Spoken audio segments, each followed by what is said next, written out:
Hello, and welcome to the Babbling Bards podcast, a podcast made by Xenites, for Xenites. We are your happy host. I am Trista. I'm Liliana. And we're going to talk to you guys today about one of the Xena episodes that have, one of the worst French accents in the world, besides mine. Hey, you forgot something. What? You forgot something. What did I forget? The intro. This has been a Film Waste presentation? We have a different intro for this episode. We do. It's so cool. When you hear the entire thing, tell them about it. What am I telling them about? The intro. What about it? I don't know what. I don't understand. The new intro. No, I don't understand. Okay, never mind. So, no. The intro that you guys hear is actually the first part of an entire release that the Berklee College of Music did. It's a trio of women. They go by the name Dashina, and they're performing Kaval Sviri, which is the Xena Warrior Princess theme song. So if you guys want to hear more, stay tuned at the end of the podcast. Yes. And we'll play the entire thing. It's really cool to listen to. Yeah, they rock out, dude. It is amazing. Yeah. Love it. So be sure and, stick around and listen to that, because I showed it to Liliana and she was like, ooh! why, that is freaking awesome. It is amazeballs. It is amazeballs. Slathered in awesome sauce. Exactly. Yes. Okay, now. Yes, now can we talk about the Xena Scrolls? Back to the Xena Scrolls. We had breakfast, and, now I just feel lazy. Because we ate breakfast. Usually we don't get to do that together. Usually I'm working. But you're off today, so. I'm off today. I'm off every day, but, Anyhow. January 13th, 1997 is the original air date. Yes. This is the first Xena episode of the new year for 1997. We'd probably consider this a clip episode, no? It is a clip episode. Because, there's clips from other episodes. Clip episodes is essentially anytime they need an episode that doesn't have a lot of action. Like, for example, poor Lucy Lawless is still recovering. Mm-hmm. Still having to go lightly from the injury to her pelvic bone on the Jay Leno show that we've talked about for the last 3 episodes now, so I don't really want to waste time talking about it now, again. But they needed light duty for her, so you'll notice there's not a lot of stunts, and they actually have Renee O'Connor cast more as a lead character in this one as opposed to Lucy Lawless. It's an Indiana Jones Renee. It is. It is an Indiana Jones Renee. Indiana Jones is actually part of my subtext side of this episode. Okay. If you'll pay attention to the 2 characters, it's kind of nifty because you've got Gabrielle playing... They're playing reversal roles. Right. From the first and second season of Xena. Uh-huh. Because you've got Renee O'Connor playing Janice, who's, the one that always works along. And then you got Melinda, who's, the annoying sidekick one. Uh-huh. So, they reversed them. It actually works well. This is also the first Xena episode that's set in modern day. Macedonia, 1940? Yeah, but... Yes. So when the episode originally aired, it was stamped Macedonia 1940 at the beginning. Right. When it aired in reruns, it was stamped Macedonia 1942. Really? It was corrected on the DVD back to Macedonia 1940. Huh. But they did 1942 because it coincided with the Indiana Jones movies. Ah, okay. So, they goofed to begin with, so then they fixed it up, which was a re-goof in the reruns. And so then they made it back to where it was supposed to be originally. In this episode, did you know that this episode was also based on characters that were created on the official Xena website? No. Yeah. The characters of Melinda Pappas and Janice Covington were all created on the Xena website. So this is the very first time ever that we've had the internet influence, well, the internet inspire something that went on television. It was the very first one. It was a pioneer for that. Okay. Did you know that? No, I did not know that. That's me, chock full of useless information. Maybe it'll come in handy during Xena trivia. You think? Possibly. Possibly. You got it. Yay. Alrighty. So we're at a dig site. Yes. And some dude found a tablet. He found it. Not that tablet. But, you know, the 10 Commandments tablet. Oh no. Not that tablet. Xena got rid of that. You looked confused. He's all like, nobody can live by that. Yeah, he found a tablet. Yes. And there's a car that drives up, and you notice something about the cars. They're all, the cars are being driven on the right side, isn't it? Or is it the left side? The steering wheels are on the right side. On the right side, but at that time, and like in the time it was set in the area, all the cars were driven on the opposite side, though, right? Left. In the United States, they would have all been left-hand driving cars, but it is technically accurate in the area of Macedonia. Is it? Yeah. Okay. Because typically when you think about right-handed cars, you think about that being in the UK countries. Yeah, because in New Zealand they do drive on the right side. God, Everybody besides the US does that. That's so confusing. Oh, I know. Oh my God. The same way in Italy, and you swear you're gonna like hit somebody. I don't know if it's the same in every area of Italy, but I know like the area that my family lives in.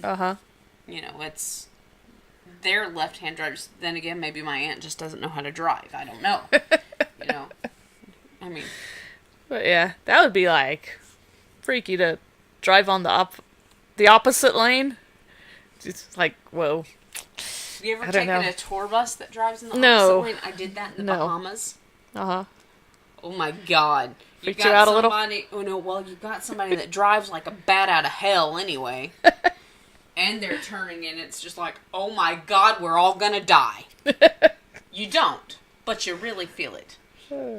So. Okay. Alright. That takes some getting used to. So, we've got our first introduction to Mel Pappas.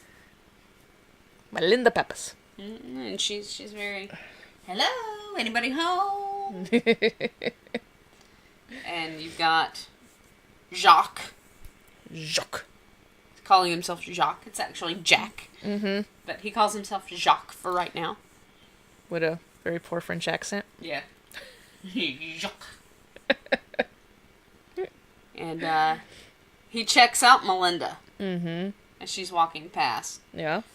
She's all, anybody home? And then there's a lackey that's, wanting the briefcase she has. Right.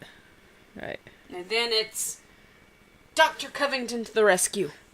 Dun, dun, dun, dun, dun, dun. And that, yeah. True story.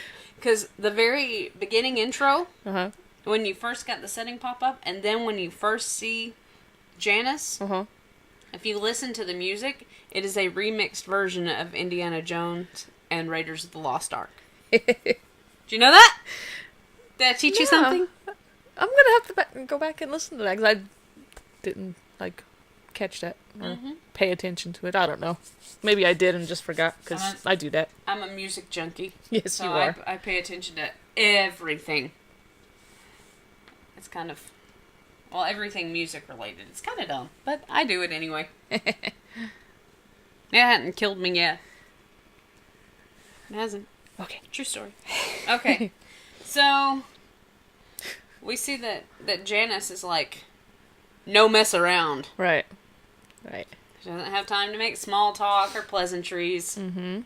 She just starts shooting. Because somebody shoots her hat. You see all these bullets flying everywhere. I knew you were going to talk about bullets. Nobody gets hit. I swear everybody's aim is just as bad as a stormtrooper. Mm-hmm. They just keep missing. It's... yeah. Mm-hmm. I mean, the only thing that got shot was Janice's hat. Yeah. They got hella poor aim. They do. I mean, they're not like that far from each other. Mm-hmm. They're just in like a tent. Right.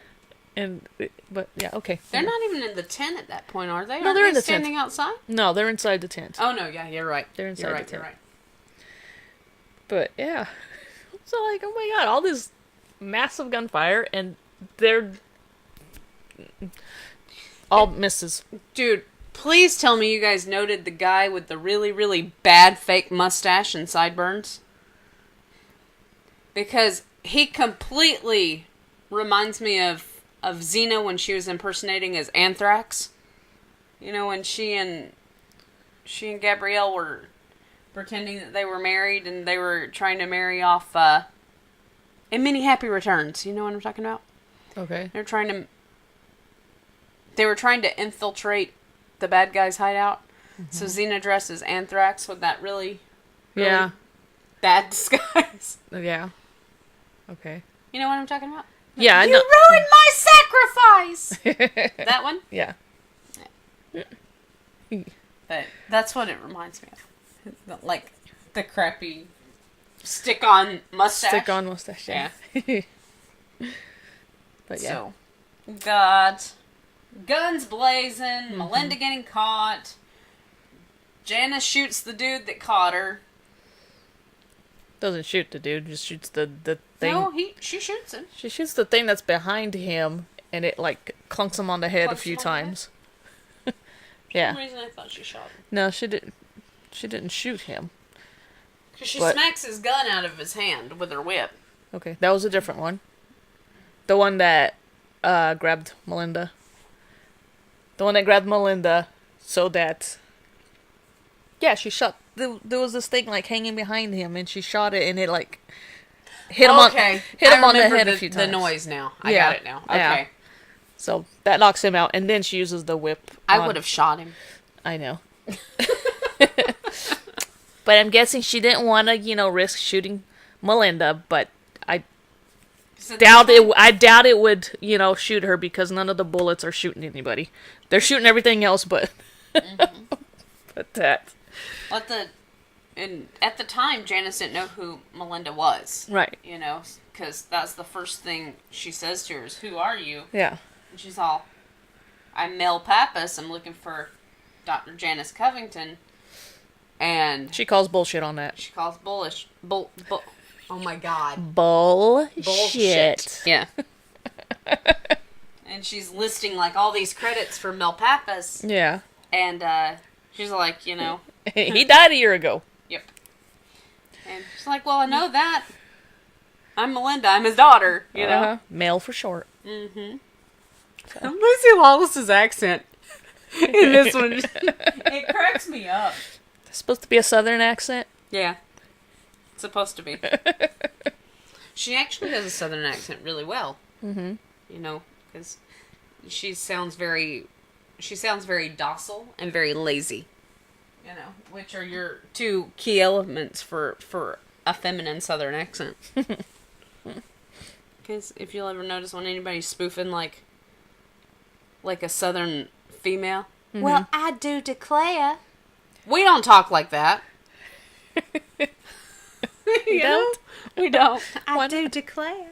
And that's exactly how she's saying it. But everybody models their southern accents after Scarlett O'Hara, which is who Lucy Lawless used as inspiration for the way that she spoke. Uh-huh. So, fiddle-dee-dee. So then, Melinda explains why she's there. because she was going through an old letter. going through her dad's stuff, and she found a telegram from Janice. Mm-hmm. Right? Yeah. So that's why she's there. And she'd said that in the letter she'd seen that Janice needed help translating. Right. And she studied ancient writings, and so she thought she could help. And there she is. And here I am! Janice be like, nope, don't think so. Yeah. Now, I'm going to point out something, especially with the next interaction we have with Jacques and Janice and Melinda. So, this episode is like the first episode that it hints that Gabrielle has had children other than Hope. Because all these guys are their descendants, right? Oh, yeah. Well, with Xena, that would make sense because of Eve. Right. Joxer, it would make sense because of Meg. Yeah. Gabrielle, it would make sense if she found somebody after Xena was killed. Right. Yeah. Somebody posed the question, so, like, Callisto is both Eve and Eve's daddy, because, like, Callisto died, and she was doing it because, as terms of I'm sorry. So does that make Xena Gabrielle baby daddy? That was legit the line that I read. Like, was Xena reincarnated through Gabrielle after Xena died? Because Janice is so Xena-like. But she looks like Gabrielle. Yeah. So somebody brought that up, and I was like, huh, that's weird, because knowing what you know in season 5, after Callisto does, like, her magical who's it and impregnate Xena, it's like, well, maybe dead people can do that. You know what I mean? Which is freaky to think about. They can do that in Sims. You can, like, legit do your business with a ghost in Sims, and you can have little ghost babies. Maybe it works the same way in the Xenoverse. I don't know. But I was like, that's kind of odd because, I mean, Gabrielle was brave and she was an adventurer, but she wasn't hard. You know what I mean? And Xena was very hard. Yeah. So, they're like, maybe the two are meshy things. Because then somebody also made the comment that maybe Melinda isn't actually Xena's descendant, which Ares points out that she is. Right. So they're like, maybe it's a continuity glitch. Because when you look at the interaction between Melinda and Jacques, Melinda clearly has the hots for Jacques. Just like Meg crushed on Joxer. Yeah. I mean, the two just have instant chemistry. Yeah. Whereas Janice and Melinda have hardly no chemistry. And they're fighting against each other, more or less. A lot like Meg and Gabrielle did when they first met. And then as it goes on, they get okay with each other. But somebody, pointed out, hey, maybe Melinda is actually Meg's descendant, and Xena's spirit just kind of resided when Ares called for her to do so. Or maybe Meg and Xena and Diana and Leah are all related. Because there's got to be a reason she was able to pull the chakram out. Yeah. But anyway, we're not to the chakram yet, but yeah. I just thought I'd throw that out there, because I thought that was kind of... Yeah. I was like, well, that's kind of a nifty way to look at it. Yeah. Because I never would have looked at it that way, but, I'm dense when it comes to certain things. Yeah. Oh, we also have a familiar face in the mix, yeah? Oh, yes. Well, we haven't got to him yet. Yeah, we have. We've already met Smythe. We did. So it was his bad guys and his flunkies. Well, that's where we're getting to right now. No. Promise, it's not. He's already introduced himself. Well, I know, that's our next scene. No, but he's already introduced himself. Okay. Because the scene that we're at now, Janice is talking about Smythe's men getting in here. Because she didn't know who he was at first. She asked him who he was. When the big boom boom scene. Big gunfight scene. Okay. She asked him, who are you? But he wasn't in there. Those were his henchmen.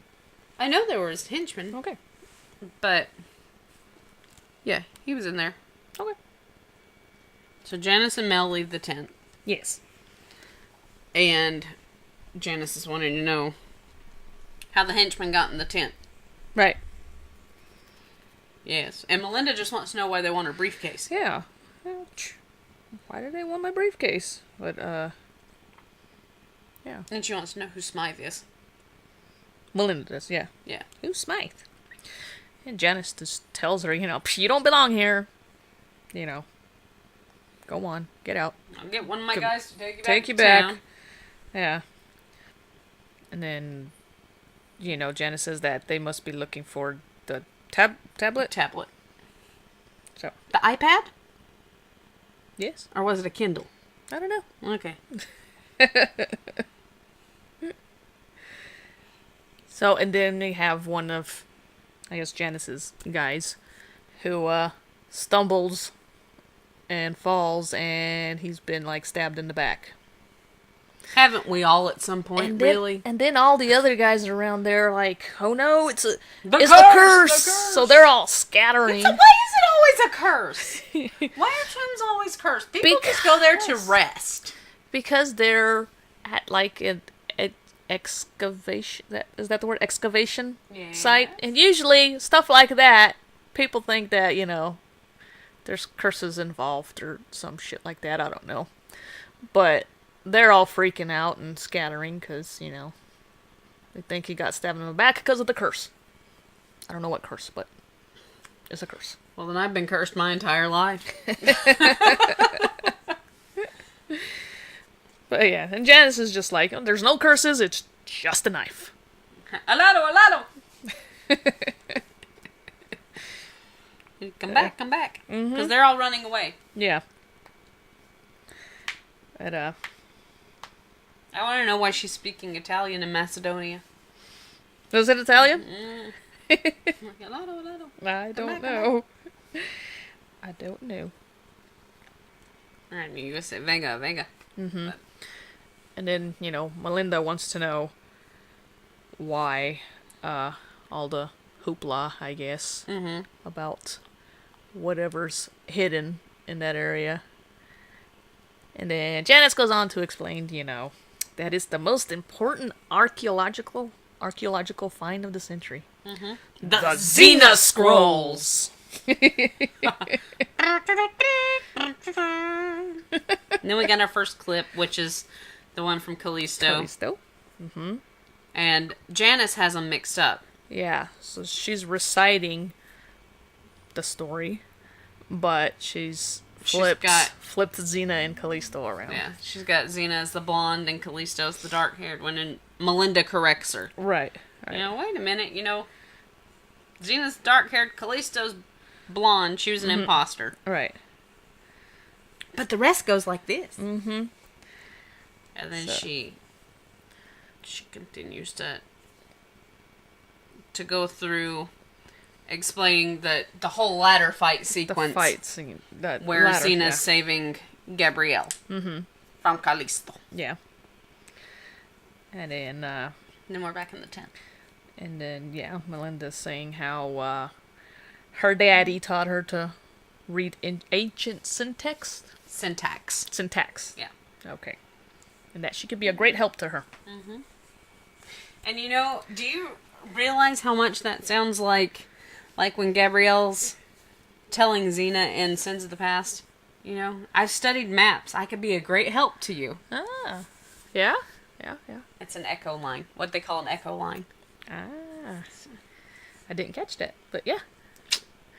That is right. Good job. Good job. I try. I work out. I work my brain muscle. Your brain's not muscle, it's all fat. And then this is where we find out who Janice's father was. Mm-hmm. He wasn't actually an archaeologist. He was a grave robber. A grave robber. A fact that Janice is pretty, embarrassed of. Uh-huh. Because she's trying to go about and do everything the right way. Mm-hmm. Yeah. And then Melinda's all like, well, I'm sure it's an unfair description. And she's like, no, it's right on. Sell anything he could. All right. But then she goes on and tells Melinda that he wouldn't sell everything he could because he was greedy. Mm-hmm. It was all to be able to fund his search for the Xena Scrolls. Mm-hmm. And then she calls Melinda a spoiled brat who's trying to live on her father's reputation. Yeah. Well, she says she doesn't need her help. Yeah. And then Melinda's all like, just like you're trying to live down your dad's reputation. Mm-hmm. What did you say? Nothing. And then Melinda goes all chicken shit. Yeah. Oh, nothing. We're both living in our daddy's shadows. Yeah. Then we hear Jacques. Mm-hmm. Lieutenant Jacques. Jacques. What? What was it? Jacques Sir. Jacques Sir. Jacques Sir. That's right. Yeah, Jacques Sir. Yeah, I got it. And Janice pulls a gun on him. Mm-hmm. He's like, I'm a friend. Yeah. If I wanted to, you'd be dead already. You'd be dead now. Yeah. He says. So he could have killed her in the bling of an eye. Mm-hmm. Bling, bling! Bling! Don't you speak English? Who are you? He goes on to say he's part of the special reconnaissance in the Free French Army. Mm-hmm. Mwah. Oh my goodness. But then he, tells them that he's there for their protection. Yeah. But he tells Janice that, he'll tell her, but first she can introduce him to her beautiful companion. Uh-huh. And he's all enamored with Melinda, and right. She's all swoony. Mm-hmm. She must have been desperate. Whoa, child. I like when she says, her Nazis. Yeah, because Jacques points out he doesn't want the scrolls to get in the wrong hands, and she was like, "Oh, you mean like the Nazis?" The Nazis. And Janice, I'd never let those bastards get their hands on the scrolls. Now, wasn't that edited when it aired on primetime? Mm-hmm. They took out bastards. They took out bastards in a couple of episodes. They took it out in 10 Little Warlords. Mm-hmm. And they took it out here. Because don't you remember, I was shocked because when we first watched it on Netflix, mm-hmm. I mean, my memory's pretty good. I may have a couple of, hiccups with scenery, but usually, script-wise, I'll be dead on with what's said. Yeah. When it's said. And how it's said. Yeah. And you heard that, you're like, wait, what? I turned to Liliana when we were doing the rewatch for the podcast, and I'm like, for 10 Little Warlords, that is. Yeah. I'm like, wait a minute. Did she just say bastards? Yes. That wasn't when we watched it on Netflix. Wasn't there when we watched it on Netflix. Yeah. But it is on Hulu, and it is on the DVD. On the DVDs, yeah. So, both versions of the DVD. It's on my version of them, and it's on your version. Yeah, yeah.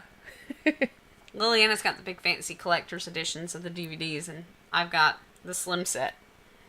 The new slim set? The new slim set. Just because they're, digitally remastered, and they're really pretty. The picture's really pretty on them. Yeah, we got the 4K UHD TV ones, yeah? Yeah. So, well, not the DVD. The TV. The TV is 4K UHD. 4K. So it's like you're standing there in the scene. That's how clear it is. And well, we put one of the first season episodes on. Maybe it was Dreamworker. I don't remember. No, it was Cradle of Hope, and they're walking through the forest. Yeah. And Liliana's looking at it, and she's like, God, it just looks like you could walk right in through the trees. I'm like, oh my God. But yeah, so, it's very pretty. But it's on both sets of Yeah. DVDs. So, but it wasn't originally when it aired on primetime. Bastard was not allowed to be said Couldn't say that. on television. Neither could the word bitch until, Yeah. you know, about Xena's 4th season. Mm-hmm. So, that's why you got son of a Buckeye! Guy. And then enter a familiar face, which you guys should recognize. It's Smythe. Mm-hmm. It is. Yes. It is Smythe. It's Dagnan. It's Dagnan. So, Smythe is clearly Dagnan's descendant. Uh-huh. Everybody's descended from somebody else. He's not an evil centaur anymore. He's not. He No. grew out of that. Now he's just an evil archaeological person. I don't know Oh my what God. to call him. What is his real name? You know what? I don't know. I don't know either. Oh my God. It's around here somewhere. It's around here somewhere. My work's texting me. Well, tell them to stop. I know, they've, bothered me a million times today. Jeez. Oh, Smythe. Mark Ferguson. I got it. It hit me. We got it. Mark Ferguson. Okay, so yeah, he also played Dagnan. What was that episode? That Amazon episode. What was the name of it? Oh my God, I can't remember it now. Hooves and Harlots? Hooves and Harlots. There you go. I'm all like thinking Amazon Centaurs. Amazon Centaurs. Oh my God, what is it? Hooves and Harlots. Okay. He wasn't Dagnan in that, though. What was his name in Hooves and Harlots? Oh my God, I don't remember. He was, But like in later episodes, he was Dagnan. He was like yeah. Xena's He was... right hand man when she had her army. Mm-hmm. Right? Yeah. Oh my God, yeah, I don't remember. I don't remember what his name was in that. Yeah, you do. Cricus. Ah, He was there we Cricus. go. Cricus, that's right. That's right. That would have driven me up the wall. I know. So, he's got the tablet that the dude with a knife in his back discovered. Mm-hmm. So, I'm guessing he put the knife there.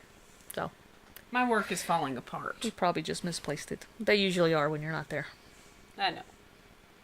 Tell them to figure it out on their own. Sorry, you guys, for being all distracted-y. It's okay. It was a Texas message. What? It was a text message. Oh, this is a Texas. No. It was a text message. Okay. But anyway, Yes. so yeah. Back to the Xena. So, he's got the tablet. Yes. And Janice is like, it's a fake. it's a fake. And She Melinda knows chimes... it's not. Yeah, she knows it's not. Melinda chimes in. No, it's not! You gotta do the ruby first, then the emerald. Well, that's after, yeah, they walk to the entrance thing or whatever. But yeah. Oh, yeah, because he bribes her for $100,000 Yeah, first. because Janice was deliberately, telling him, well, it's like this and like that. And then in pops Melinda, oh no, it's not. You're doing it wrong. She gets a look cut at her, like, oh, you idiot. You Fruit Loop dingus. Jeez. So then the door opens up to the cave, I guess you would call it. Yes. I would call it a cave. It's a cave. Yes. So they all go in, and then they go down these stairs, right? And if you guys pay attention, these stairs are the same stairs that were in 10 Little Warlords when Ares, slides down them. Jeez. Right? Yes. Yes. Okay. Good job. Alrighty. Good job. It's a booby trap. It is. And then they see giant writing on the wall. Mm-hmm. And Melinda translates Yeah. it. And then we... Now they got separated right here. Like Melinda, Janice, and Joxer. Joxer. Got separated from Smythe and his henchman. Yes. Okay. So yeah. So then Melinda notices all the writing. You know, a great battle occurred here between good and evil. Mm-hmm. It's Ares' tomb. Yes. Is what we find out. Yeah. And Janice's all legend has Xena and Ares were bound by some deep bond. Mm-hmm. And then we have another clip. From the Reckoning. Mm-hmm. When Ares is trying to tempt Xena to come back to fight for him. Right. And, the big battle that happened there, it's alluded to here. They never go into details throughout any of the Xena episodes. Yeah. It's referenced again in Deja Vu all over again, and it's referenced again in Send in the Clones. Okay. They don't reference the battle, they just reference the Xena Scrolls episode. Uh-huh. So, but we never really know why Ares is still in the tomb. Yeah. If that's something that happens after the Twilight of the Gods. Yeah, I always wondered that. Yeah. Does Xena kill Hephaestus? Hephaestus? Yeah. Because that's what's holding Ares in the tomb, right? Mm-hmm. So, if Hephaestus was killed, then how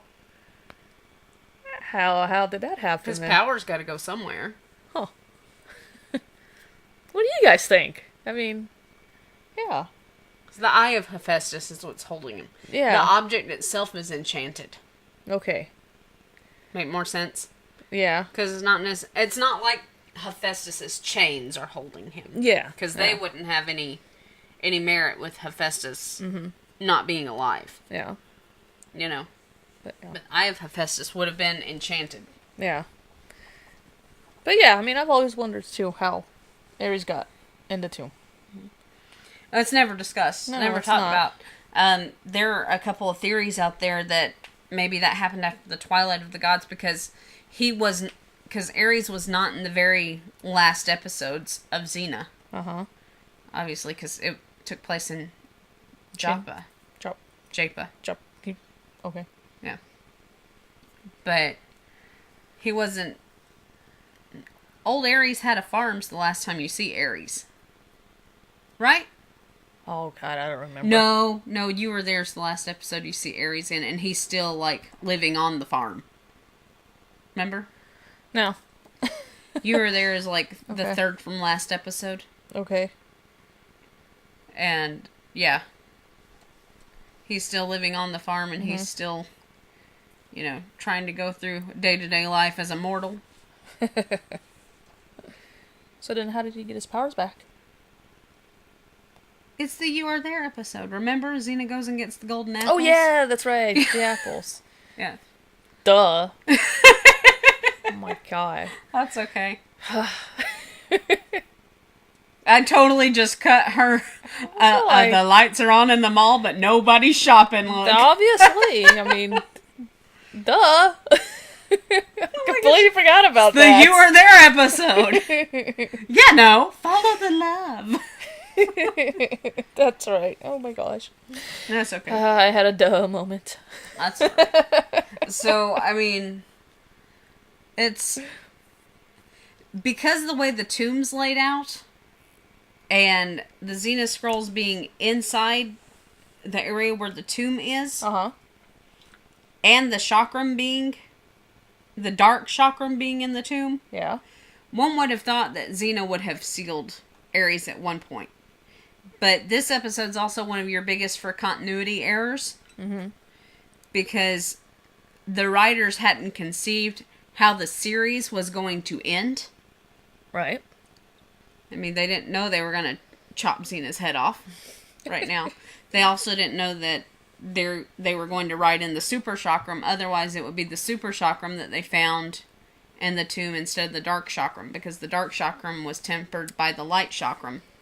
That's right. So, I mean, it's a continuity issue all around the board. Mm-hmm. Even just surrounding how Ares got put in there.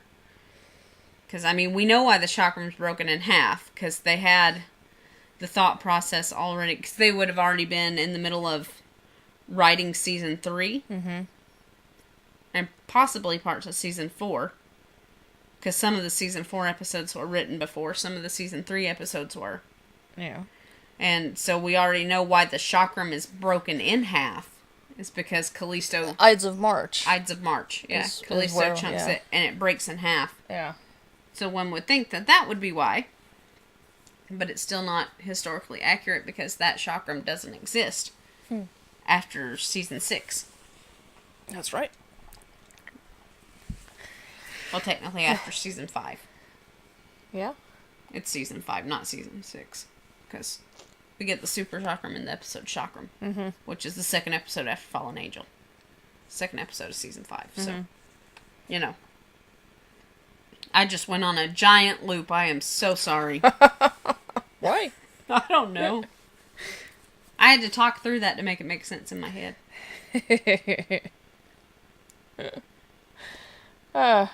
So then, Yes. we have Jacques Cyr, you know, bragging about how he did this and he did that, and they just totally call him out on his bullshit. That's a movie. I've seen that movie. I've seen that movie too. Yeah.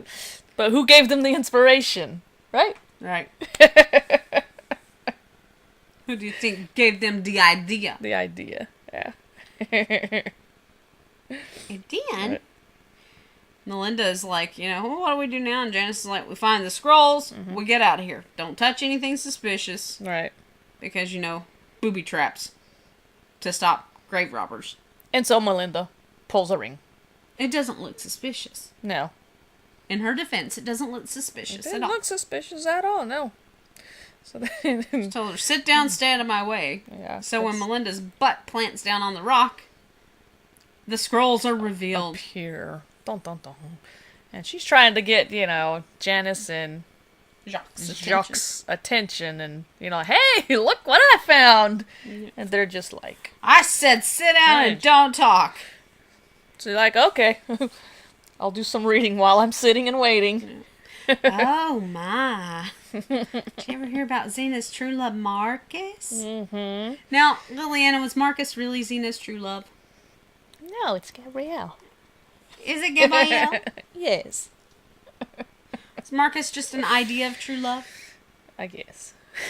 Kind of like Perdiccas was Gabrielle's idea of true love? Oh my god, Perdiccas was just... I don't know what that was.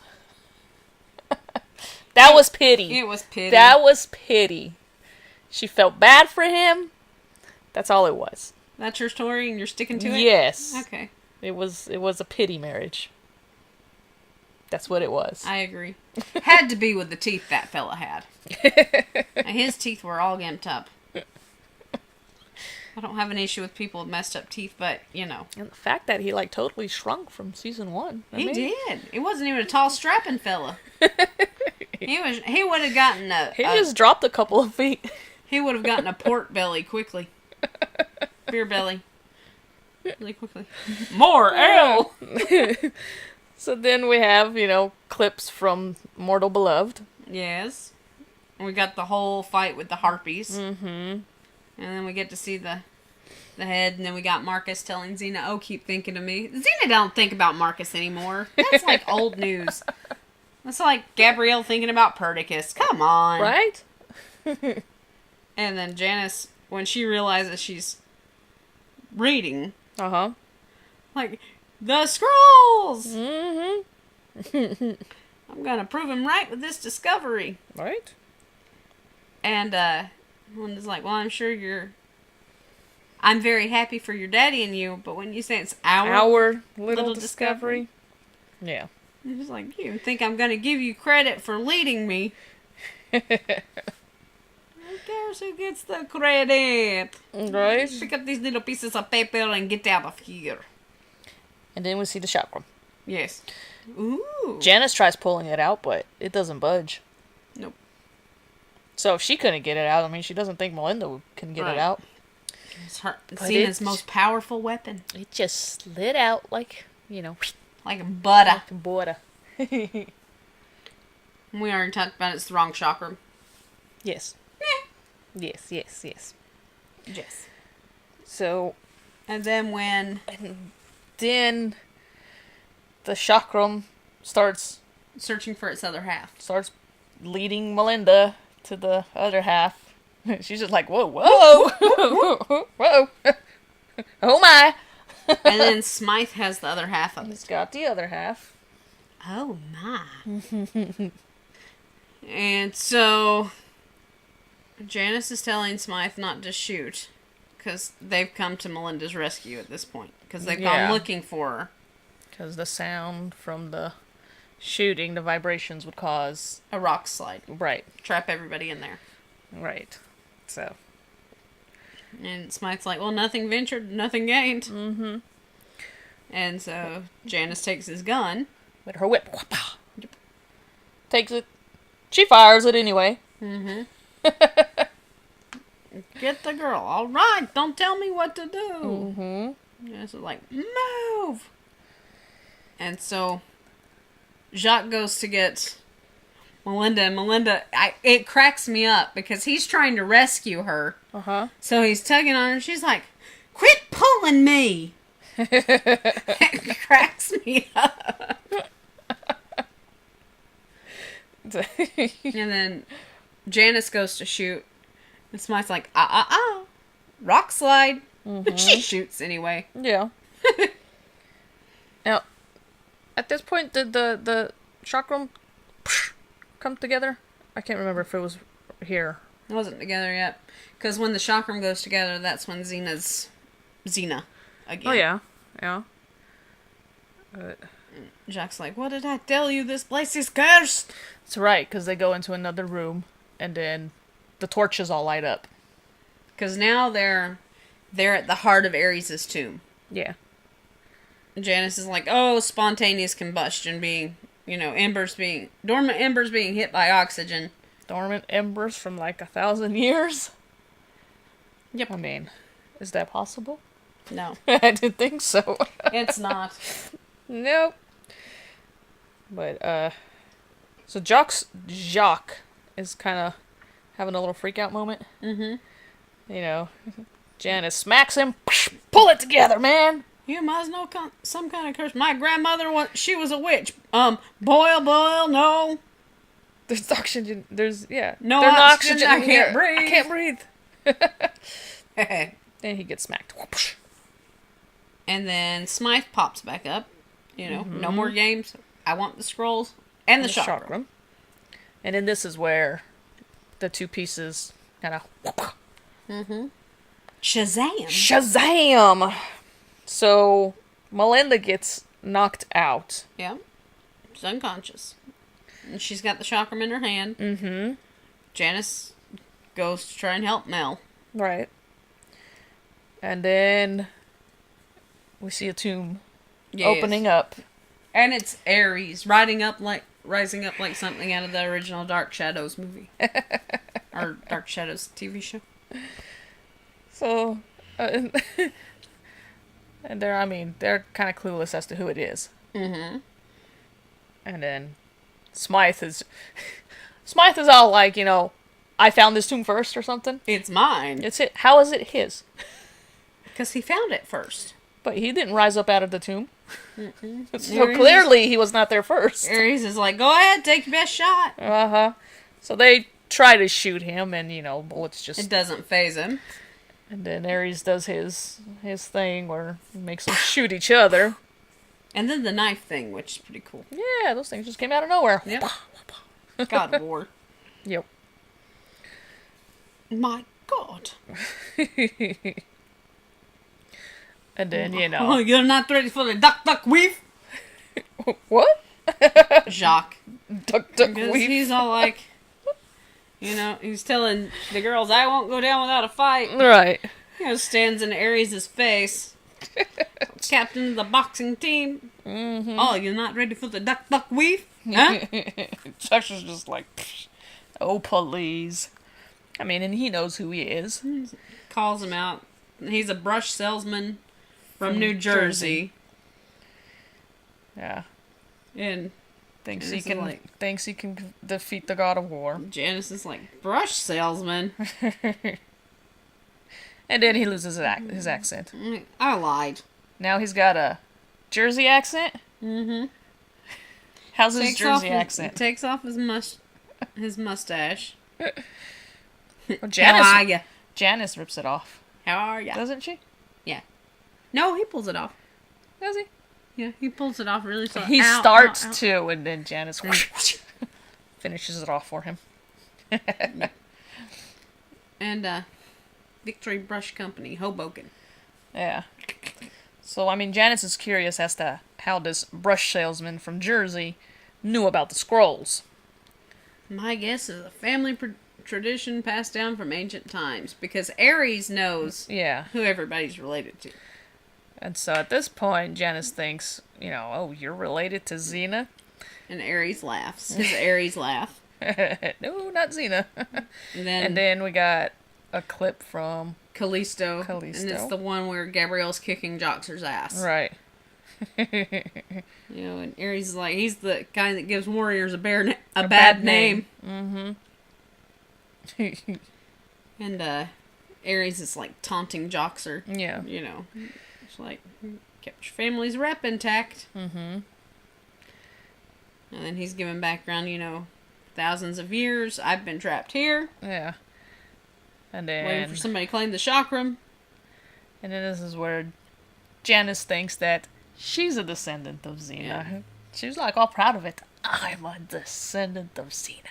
The world doesn't need any more of you. You can forget it. Mm-hmm. And Ares is like, silly girl, I don't need you.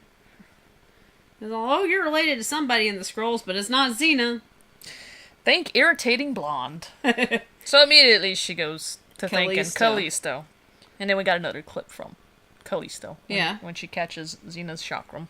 You want it? Come get it. And she smiles, and Ares is like, yeah. No. She's like, at least I'm a badass, And Ares is like, wrong blonde. Uh-huh. And then we've got one of the nutbread scenes from Altered States. It's the one where she falls down. By the gods, you are beautiful! So then she realizes she's descended from Gabrielle. Uh-huh. She seemed kind of disappointed by that. A little bit. And then this is where we see Melinda standing there. Melinda's not home. Now, when Melinda got knocked out, yes, there was no sword around her, was there? No. So, where did this sword come from when she gets up and starts twirling it around and, It's magic. Magically, the sword appeared. Magically appeared. So, yeah. It's not Melinda anymore. Nope. It is Xena. And we, find out that Melinda is the descendant of Xena. Yeah, okay. Warrior princess. Dun, dun, dun, dun, dun, dun, or if you go by some of the fan theories. Yes. Melinda and Janice are both descendants of Xena. Yeah? Okay. Depending. Yeah. Depending. Mm-hmm. So then we got the big fight scene. The face-off between Xena and Ares. Xena cracks me up. Anytime she is in a dress, the dress does not stand a chance. She rips it, kicks off her shoes. Yep. Yeah. Kicks his ass, takes names. Tells the other two to get out of here. Yep. This is where we have like barely a hint of subtext here. Mm-hmm. Because it's obviously a parallel to the Indiana Jones movies. We already talked about that earlier. Uh-huh. What is the closest thing to Indiana Jones? What is the thing he treasures the most? Indiana Jones? Uh-huh. What does he treasure the most? His hat. Yeah. So, during the fight out, well, it didn't happen till later. I jumped ahead. But Janice is modeled after Indiana Jones. Yeah. She goes back. She got upset by her hat getting a hole in it. She did, but her hat falls. She forgets about the hat, goes back, makes sure Melinda gets out, and then she goes back for her hat. So, you replace one important thing to you with something else more important. Okay. But that's later. I jumped ahead of scene. Yep. Forgot we're on Xena. So, Ares is still up to, his little antics Antics, to get, Xena back on his side. Even after all these years. He starts to kiss Xena and she nails him in the safety deposit box. Yeah. She does that. She takes off. She can run, but can't hide. Mm-hmm. And Xena goes and she finds Janice, who is disappointed. Yeah. Because she was really hoping she was Xena. Right. She wasn't Xena. Yeah. Like, Melinda's your descendant. My father was a thief. How could I think I was your descendant? And she's related to the useless tag-along, Gabrielle. And then we have a little bit of subtext. Yes, because Xena says, that Gabrielle was never useless. Yeah. That she cared for others more than herself. Yeah. And then we got the clips from Hooves and Harlots where she throws herself down onto Reyes. And then is there a doctor in the house where Xena's bringing Gabrielle back? Right. And Janice says, you make her sound important. And Xena tells her, well, she is to me. Yeah. And in the episode, Xena tells her, this is where your subtext kicks in. Okay. Because she says, well, she is important to me. And she tells her, be proud you're part of her family. In the episode, she says, I am. Mm-hmm. She doesn't say that in the script, though. Yeah. So it was... No, it does say it in the script, huh? I think so. Because it shows like a flashback to... Ties that banged? Yeah, that's right. And then Xena says, I am, Mm-hmm. Which lets you know that, something's bonded them as family. Right. Somebody's like, it's because like Lucy Lawless said, oh, they were married, man. So. Yep. Yeah. Yep. And then... So Xena's, got to put Ares back in his... Back where he belongs. Put him back in his tomb where he belongs. And Janice is gonna help. She's gonna help. And then Xena knows, obviously, who Jack is. Right. She knows he's related to Joxer because Jack is, as annoying as Joxer ever could be. Mm-hmm. And then he opens the tomb and what were you two Janes gonna do? Just leave me in there? And Xena says, no, that'd be awful. People are trying to rest in there. So, they keep going. Mm-hmm. They get separated again, yeah? I think so. And then Jack and Janice go away, and then it's just...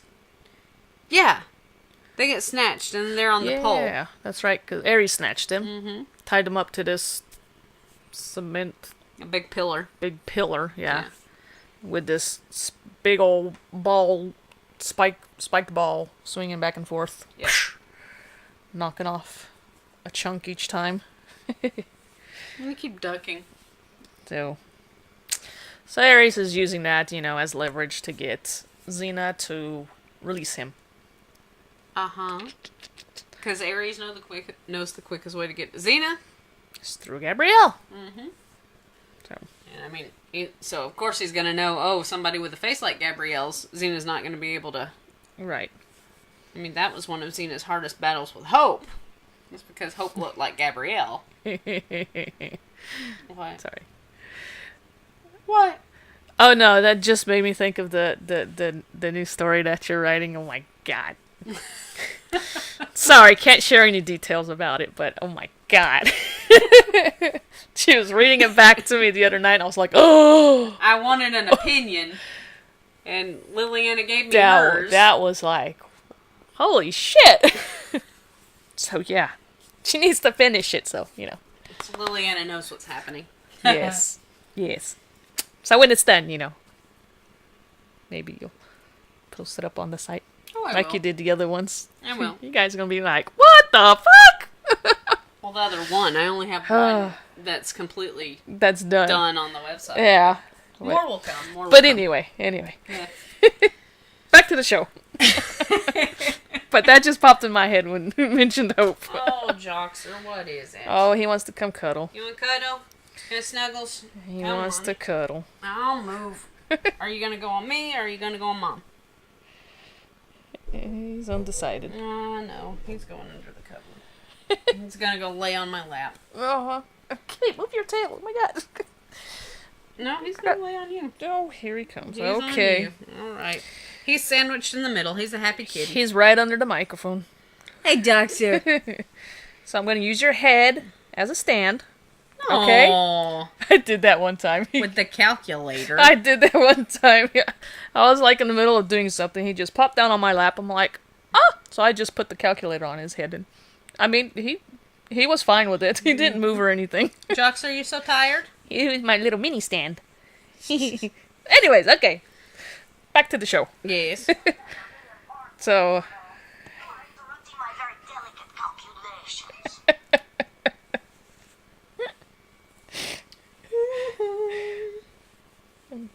interrupting your very important... They're very delicate calculations.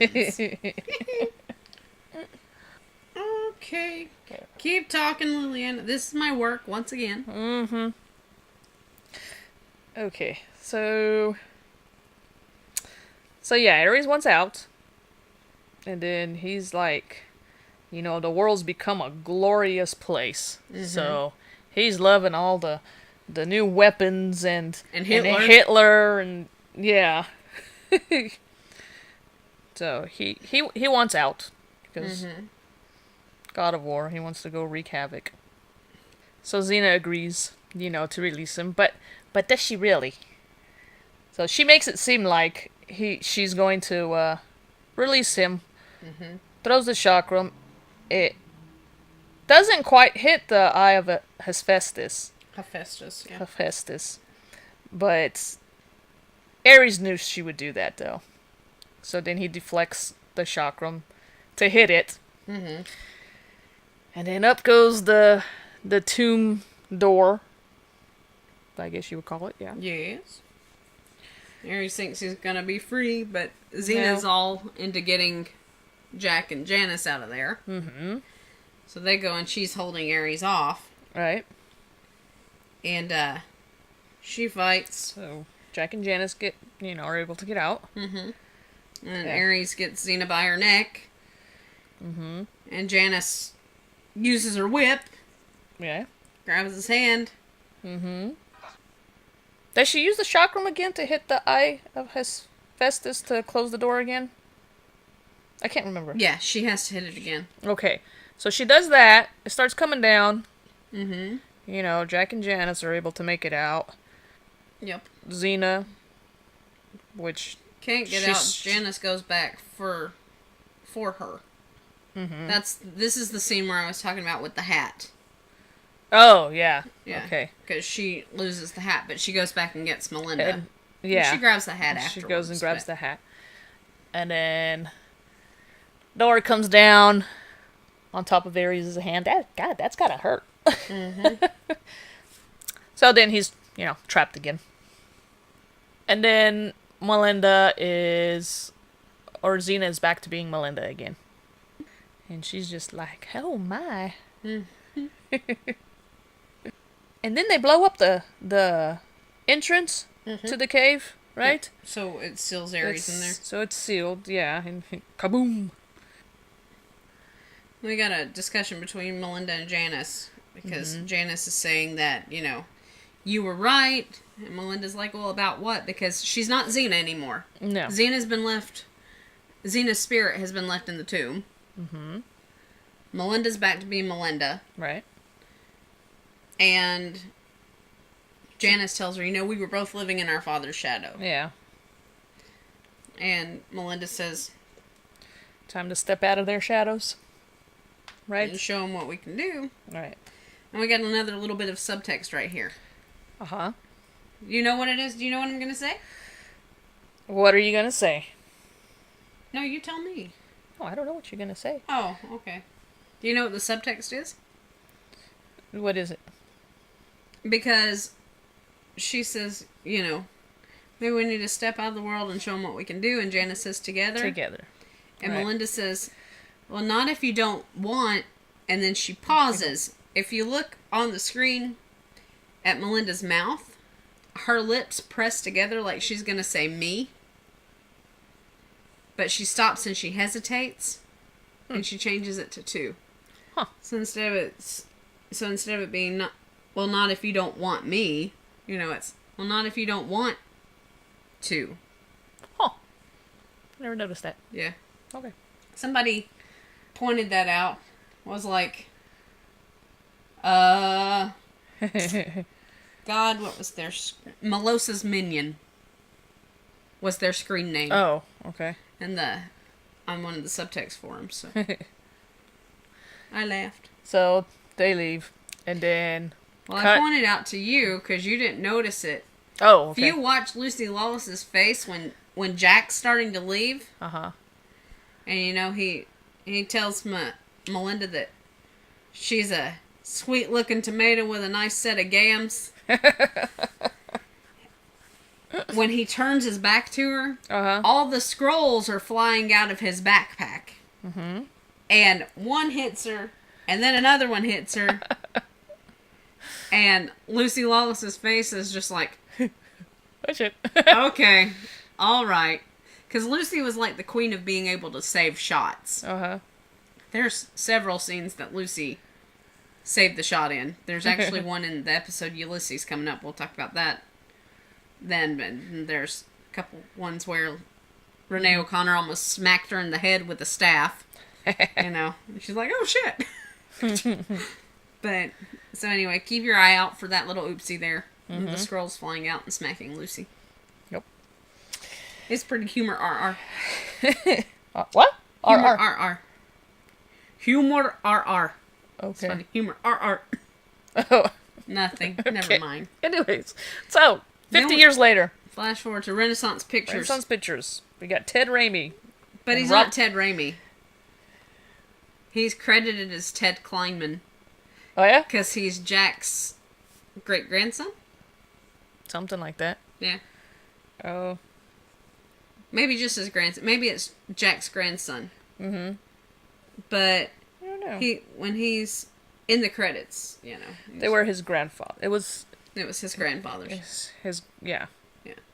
So when you first go to the scene of Ted pitching this to Rob Tappert, who is cameoed, by the way. Rob Tappert plays himself in this episode. Mm-hmm. You hear what Ted's explaining. They start chanting "Kanda, Kanda." Not married to her. He is actually pitching. He's actually pitching Evil Dead 2. Oh, yeah? Which Rob Tappert had already done. That's why Rob says, done it. Oh, yeah, yeah. And then he's like, I gotta go to Warner's in an hour. But, let me show you these. And then he pulls out the scrolls. These are the scrolls, man. The scrolls? What scrolls? Yeah. The Xena Scrolls. All about this guy named Joxer. Mm-hmm. Every one of them's all about Joxer. Yeah, but Rob's not interested in Joxer. He's like, tell me more about this Xena. Which is a nod to the fact that Rob Tappert and Lucy Lawless were an item. Mm-hmm. That was a little Easter egg that they hid in there. Tell me about Xena. Because that was Rob Tappert's heart.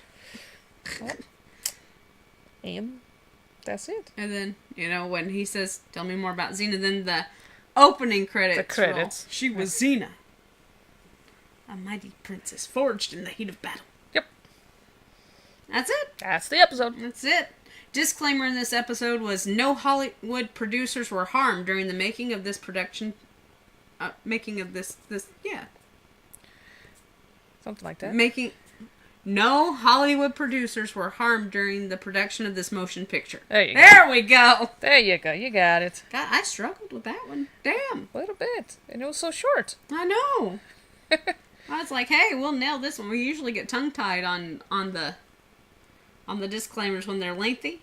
But anyway, that wraps it for the Xena Scrolls, huh? Yeah. We've gotten a couple of messages on our webpage. Mm-hmm. Somebody wanting to know what's new with us. What have we been up to? But they were like, you guys always talk about the kids and the cats.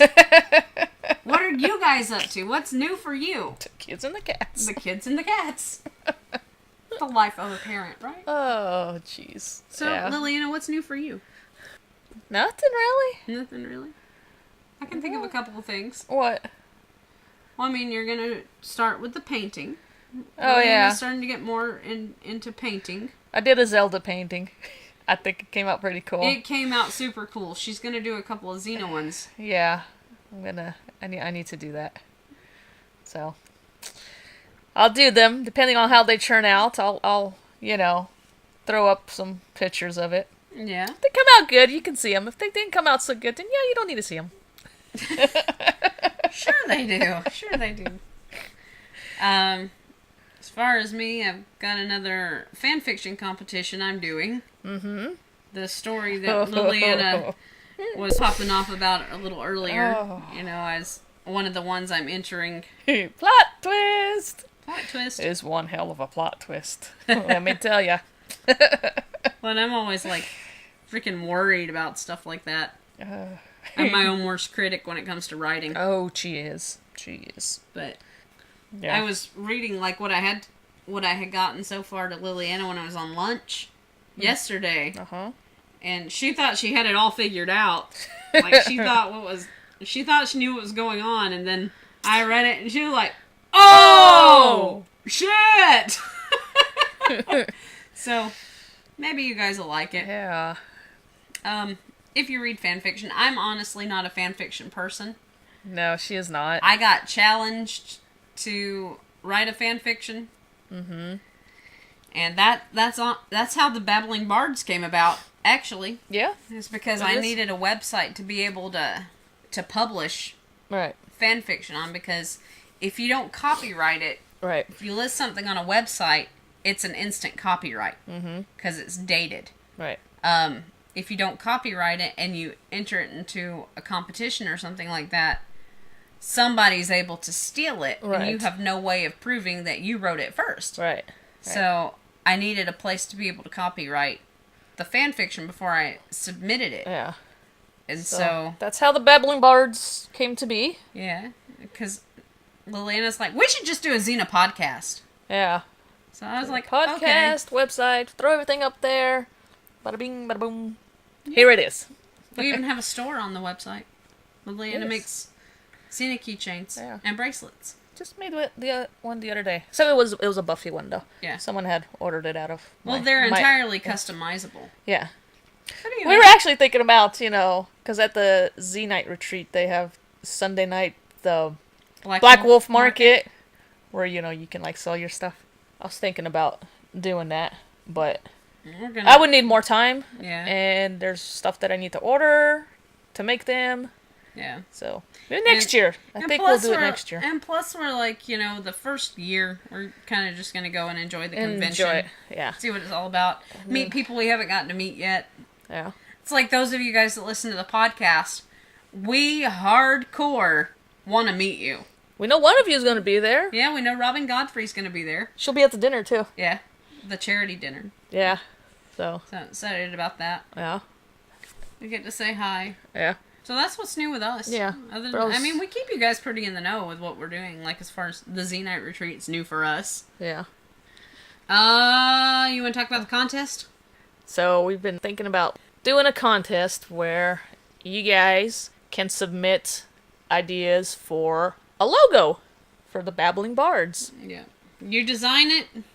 You design it. We'll put the whole Xena Nation to a vote. It'll be voted on by all of you guys. Whichever one gets the most votes. Can't vote for your own. No. That's bad sportsmanship. Don't vote for yourself. No. Hopefully we'll get a lot of submissions. But yeah, we were thinking about doing that.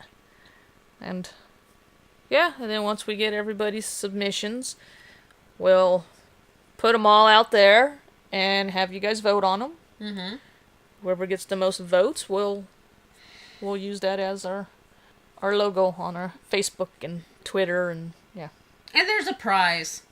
You guys will get a prize. It's not just, you're gonna use my logo that I worked hard on. You're gonna get a little present. You'll get a prize. So it'll be something. It will. Both of us suck at Photoshop. Yeah. I tried. I failed. I can edit pictures, but I can't. I can do the cloning thing, but I'm We suck at Photoshop. We suck at Photoshop. I can't make something out of something that's not already there. No. So, you know. But we know there's a lot of you out there that are like just freaking amazing at it. Mm-hmm. So yeah, you guys get crack-a-lacking on that. Cracking. We're gonna start the competition on April. Why don't we shoot for April 15th? We'll do the 15th, okay. We'll do April 15th through May 15th. Okay. So yeah, May 15th. April 15th. April 15th through May 15th. Yeah. Got it. Okay. Got it. Competition, we will collect them all. Gotta catch them all. We'll collect them and, you know, give you guys credit where credit's due. Yep. Get you guys voted on. Bada bing, bada boom. Bada bing, bada boom. Okay. And then hopefully we'll have a new logo. Yeah. Get moving on that, guys. Yep. Okay. All right. Next episode coming up. Here she comes. Miss Amphibulus. Where Salmonius will be making an appearance again. Oh. I know how much you love Salmonius. Shut up, Lydia. I know he's one of your favorite characters. No. Along with, Joxer. No. Those are like your two favorite ones. No. It's okay. At least Najara's not my favorite like she is yours. Oh, no, I don't like Najara. Oh, yes you do. Who out there likes Najara anyway? There's a question for you. Do you like her? Let us know. No, I don't. I was talking to the Xenites. Okay. Well, I know you don't. I can't stand her. She was one of my options as one of my villains and one of my fanfics. Yeah. Was either Najara. You're like, nope. Like either Najara, Hope, Ares, or Demas. And you're like, nope. Not gonna be Najara. That one's out. Nope. Anyway. Alrighty, guys. So, till next time. Yep. You guys have an awesome day. Uh-huh. Happy chakrams. Go out, be a force for good. Yep. And we will see you next time. And until then, Babbling Bards. Out. Out.